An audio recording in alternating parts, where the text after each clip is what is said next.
This is what happens when you basically hire a contract manufacturer. Honda is using General Motors as its contract manufacturer. And as a result, the price of Honda's new electric vehicle, which is almost exactly the same as the Cadillac Lyriq before the Honda badges are slapped on the ends, is almost $15,000 more. You pay a middleman, you have to charge more money.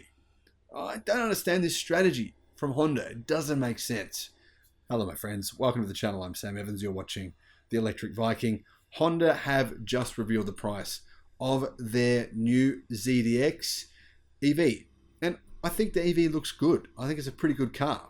It's just way too expensive, especially now there's so much competition coming to the EV sector in the United States.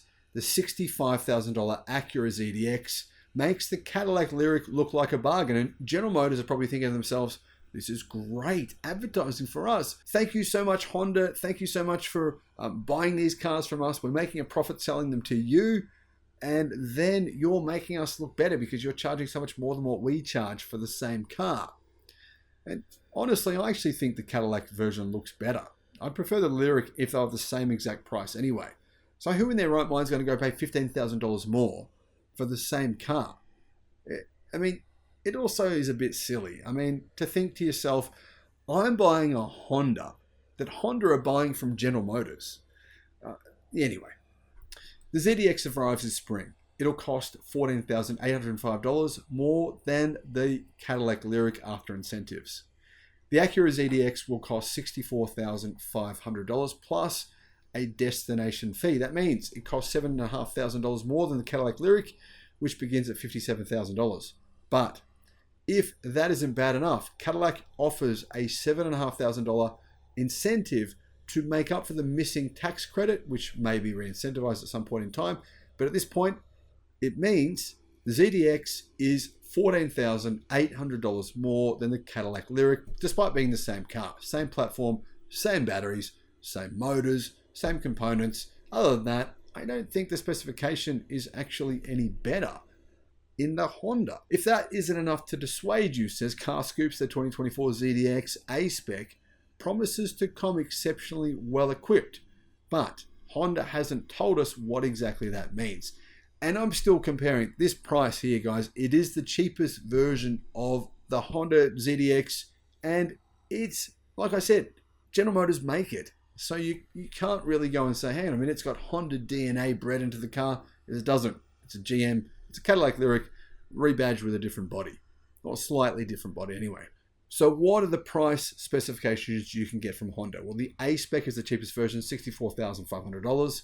The A-Spec dual motor is the next model up, $68,500. So you pay an extra $4,000 to get an extra motor. Then you have the dual motor Type S, all-wheel drive. That comes with two motors, $73,500. And the Type S dual motor all-wheel drive for $74,500. You're looking at similar price to the Tesla Model X. Now the Tesla Model X, the long-range version, is $80,000 or $79,990, and it qualifies for EV incentives in the US, meaning similar price for the Model X, which obviously is a bigger car, and it's a 7-seater as well. That being said, the Honda crossover has a fully enclosed diamond pentagon grille that is flanked by dual eye LED headlights. So if you want that, good reason to buy this car. It's also going to have 20-inch wheels and an 11-inch digital instrument cluster, an 11.3-inch infotainment system with Google built-in, and an 18-speaker Bang & Olufsen audio system. Should sound good while you're driving along in your fairly expensive car. Now the batteries pack is an GM Ultium battery pack. It has 102 kilowatt hours in size, and it powers a rear-mounted motor which has 254 kilowatt, same motor as the Lyriq has. That's 340 horsepower. This gives it a range of 325 miles, which is 523 kilometers. So it's got a pretty good range, but reasonably, it's a big battery pack, right? So 325 miles of range in a car this big with a battery pack that size means it's not a particularly efficient vehicle. But you can charge your vehicle 81 miles or 130 kilometers in 10 minutes if you find the right DC fast charger. Customers also get a dual motor all-wheel drive ZDX A-Spec for $68,500, and it apparently will be more powerful but have less range, 315 miles. So you get 10 miles less range in the all-wheel drive version. So the all-wheel drive version, comparable to something like, say, a Tesla Model Y long range, possibly, maybe, has 315 miles of range. If you get the top spec version for $74,000, that one has more power. It has 500 horsepower total between the front and the rear motors. That's 373 kilowatt. And that gives it a 0 to 60 mile per hour time, or 0 to 96 kilometers an hour, of less than 5 seconds. Range, though, falls to 288 miles, or 463 kilometers. Really surprising to me you'd have a battery pack this big, more than 100 kilowatt hour battery pack, in a vehicle this size, giving only 288 miles of range. It seems like it must have pretty big wheels, I would suspect, to have that much range loss, and also a lot of weight added, maybe in potential luxury features, I'm not sure. Now, I've just looked it up. It does come with big wheels, 22-inch wheels.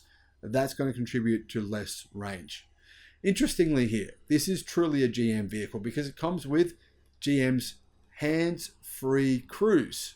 It's calling it hands-free cruise to make it sound like it's a Honda product, but it's actually GM's Super Cruise. So what are your thoughts? Would you prefer one of these or a Cadillac Lyriq, or neither?